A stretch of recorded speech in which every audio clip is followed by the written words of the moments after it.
What's up, everyone? Welcome to Program Your Remote. Today we're going to be doing a battery change on a Kia flip key. So we have our new battery. It's going to take a CR2032 battery. We're going to need a fairly small Phillips head screwdriver. And then we're going to need a flathead screwdriver as well. So the first thing we need to do is take our flip key. We're going to go ahead and flip it over. And on the bottom, near this key ring down here, if you can see, we'll see if the light will pick it up. There's a little slot right in here. We're just gonna put this in the slot and then pry that up like that. You can set that to the side. Now we need to remove these 4 screws right here.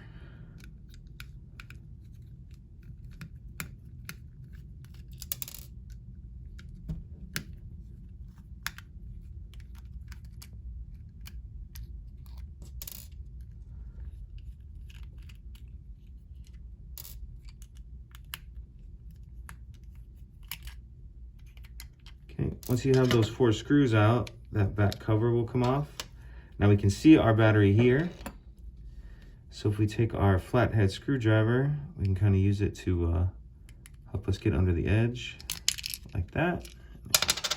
Pop out of there, there's a spring in there. Okay, so then we'll take our new one, and you want to make sure that you're putting this plus side up. So make sure you have that plus side up. Stick the edge in like that, and that'll just pop in there. And then you'll just reverse everything we just did. Go ahead and throw this cover back on, put your 4 screws in, and then snap the other cover back on. So pretty simple. If you have any questions, please let me know. If you could take a second to like and subscribe, it helps us out, and I'd appreciate it. Thank you.